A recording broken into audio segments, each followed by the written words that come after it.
Assalamualaikum warahmatullahi wabarakatuh. Hello everyone, my name is Fahratab Kia Rahman from class PBI 7B, student ID 1222 of 57.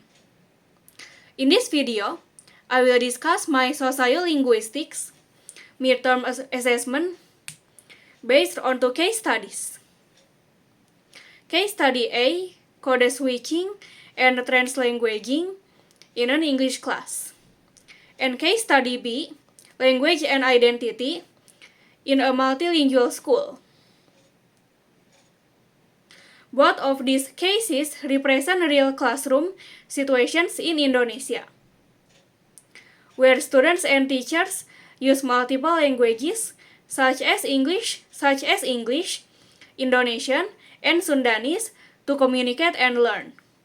I chose these two cases because they reveal how language works as both a learning tool and a reflection of who we are as individuals. Through this reflection, I hope to show how sociolinguistic understanding can help teachers create more inclusive and effective English classrooms in multilingual contexts like Indonesia. Let me begin with the first case, case study A, code switching and translanguaging in an English class. In this classroom, the teachers greets students in English but quickly switches to Indonesian when she realizes that some of them look confused. Later, the students use Sundanese during group work to help each other understand. This situation shows how both the teacher and students use language flexibly to support comprehension. The main sociolinguistic concepts in this case are code switching and translanguaging. Code switching happens when speakers alternate between two or more languages in a conversation.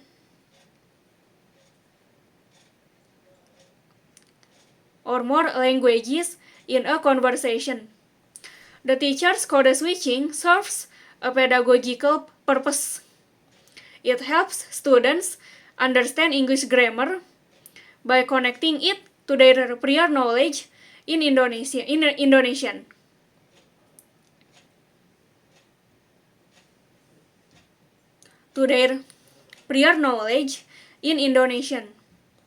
Translanguaging, on the other hand, occurs when students use all their linguistic resources fluidly to make sense of new information.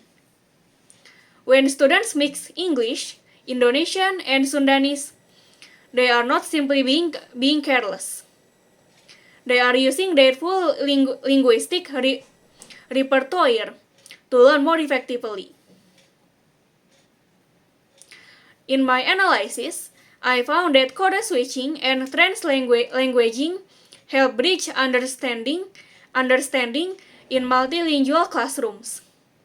The teacher's bilingual explanation makes the lesson more accessible, while students' multilingual interactions show active engagement with the material. However, it's also important for teachers to guide this process carefully so that English exposure remains consistent. Too much dependence on the first language could limit English fluency. But balanced code switching builds both confidence and comprehension. The main implication here is that teachers should not strictly forbid local languages in English classes. Instead, they should manage them strategically, allowing students to use their full linguistic abilities while still encouraging English proficiency. Translanguaging should be seen as a bridge, not a barrier, to learning English. Now, moving on to case study B, language and identity in a multilingual school. In this case, students from different linguistic and cultural backgrounds participate in an English Day activity, where they are expected to communicate only in English.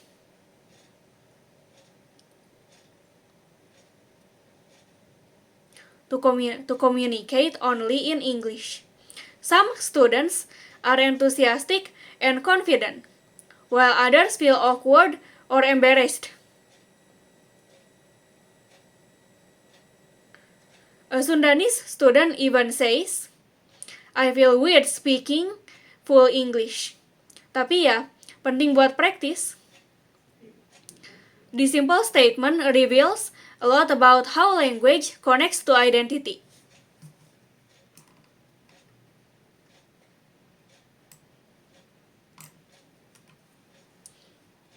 The sociolinguistic concepts we can see here are language and identity, language ideology, and linguistic insecurity.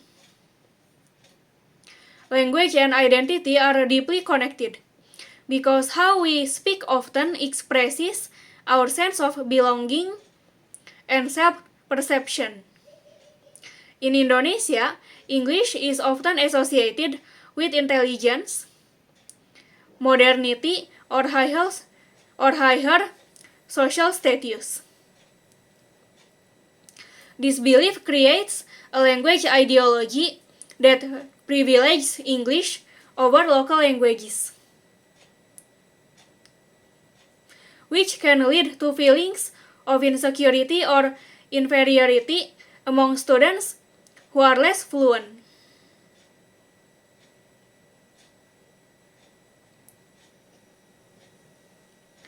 When students feel teased or judged for sounding too English, it reflects internalized language hierarchies. These hierarchies can discourage participation and create anxiety in language learning. Teachers must be aware of this dynamic.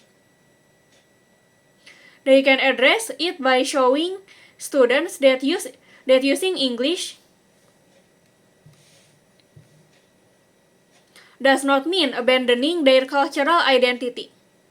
Instead, learning English can empower them to communicate more widely while still valuing their local roots.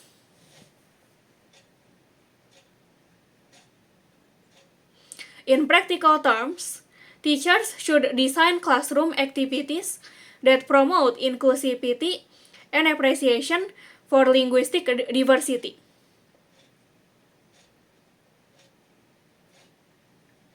For example, they can use discussions that connect English learning to local cultures or include bilingual projects that validate students' home languages. This approach helps students build positive multilingual identities, seeing English not as a symbol of superiority, but as an additional tool for communication.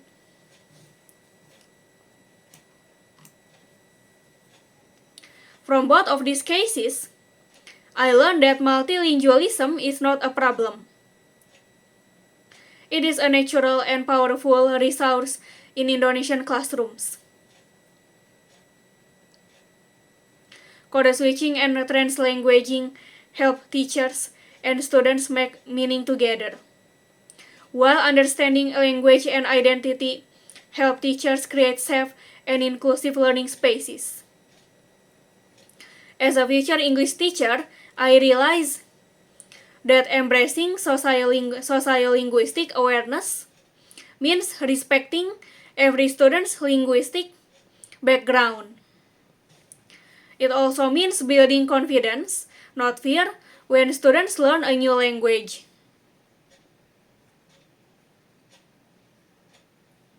In the end, our goal should not be to replace one language with another, but to help students navigate multiple languages with pride and understanding.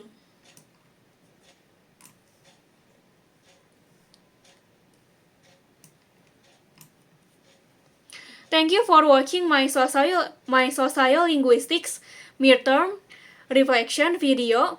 I hope my discussion of these two cases on code switching, translanguaging, and language identity shows how teachers can create classrooms that value linguistic diversity while promoting effective English learning.